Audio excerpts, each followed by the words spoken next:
The Galactic Council chamber fell silent as Ambassador Zethkri raised his crystalline appendage, the motion causing light to refract through his translucent form in cascading patterns. His voice, transmitted through biomechanical implants, carried the weight of ceremony. By unanimous decree of the Galactic Council, we hereby declare the species designation human officially extinct. Their homeworld, Sol 3, remains quarantined and uninhabitable following the synthesis wars of 2387. May their memory serve as a cautionary tale of unchecked aggression. The assembled representatives from 47 worlds murmured their agreement. The Vextai delegation clicked their mandibles in approval, while the ethereal luminos pulsed with satisfied blue light. Even the typically neutral Korani nodded their massive heads, their trunk-like appendages swaying with the motion. "The galaxy is safer without them," whispered Counselor Irindal, her serpentine form coiled around her seat. Humans were a cancer, violent, unpredictable, refusing to accept their place in the natural order. "Indeed," agreed High Counselor Threx, his 4 eyes scanning the chamber. In their mere 3 centuries of space travel, they sparked 17 conflicts, colonized restricted zones, and consistently violated the accords of peaceful expansion. Their extinction is regrettable, but necessary for galactic stability. The massive doors to the chamber began to seal, signaling the end of the session. The ceremonial flame that had burned for humanity was extinguished with a soft hiss. Records were updated across the galactic network. Homo sapiens, status, extinct. Then the doors exploded inward. The blast sent several counselors scrambling for cover, their various forms of locomotion creating a chaotic symphony of clicks, slithers, and mechanical whirs. Security drones immediately activated, their weapon systems charging, but they remained motionless, their targeting systems unable to lock onto the figure walking through the smoke and debris. The figure was bipedal, roughly 2 meters tall, with pale skin marked by scars and wearing what appeared to be a patchwork of salvaged armor and environmental gear. Most shocking of all, it was unmistakably human.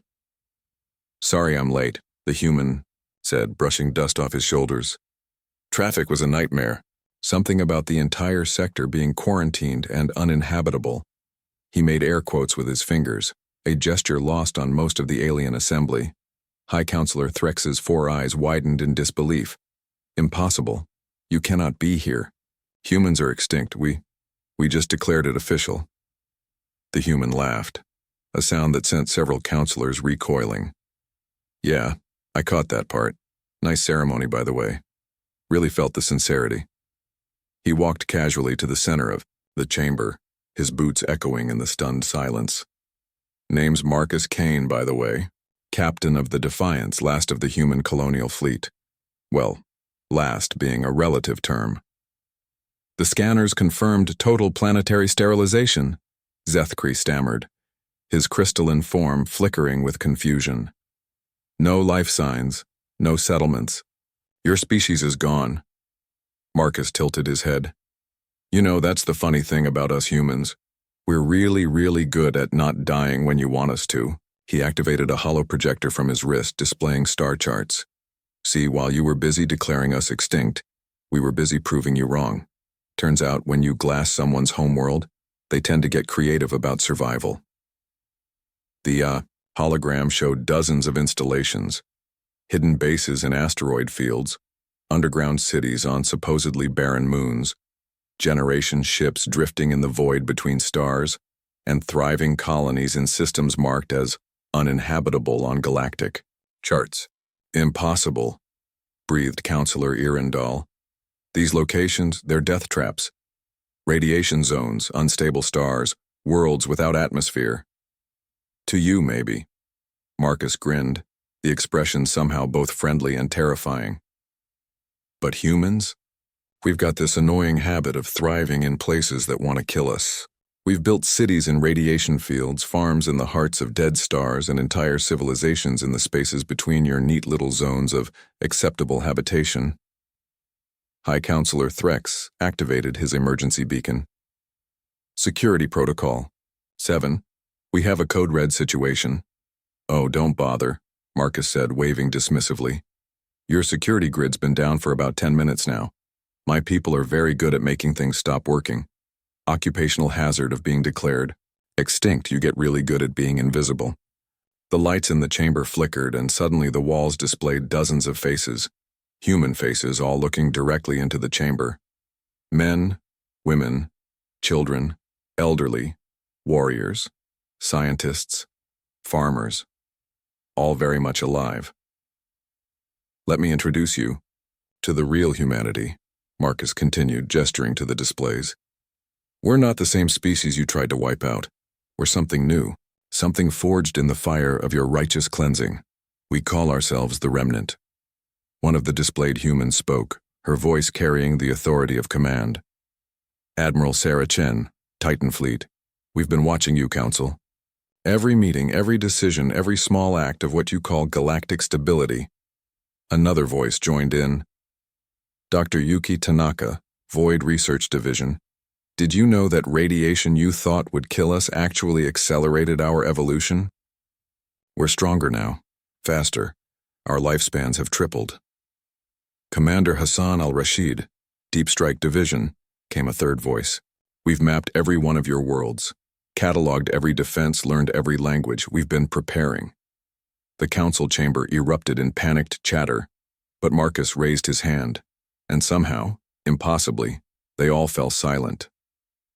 Now, he said, his voice carrying an edge that hadn't been there before. We're not here for revenge. That would be the old humanity talking. The ones you remember as violent and unpredictable. His smile grew wider. We're here to make you an offer. High Counselor Threx found his voice. What? What kind of offer? The kind where you get to keep existing, Marcus replied simply.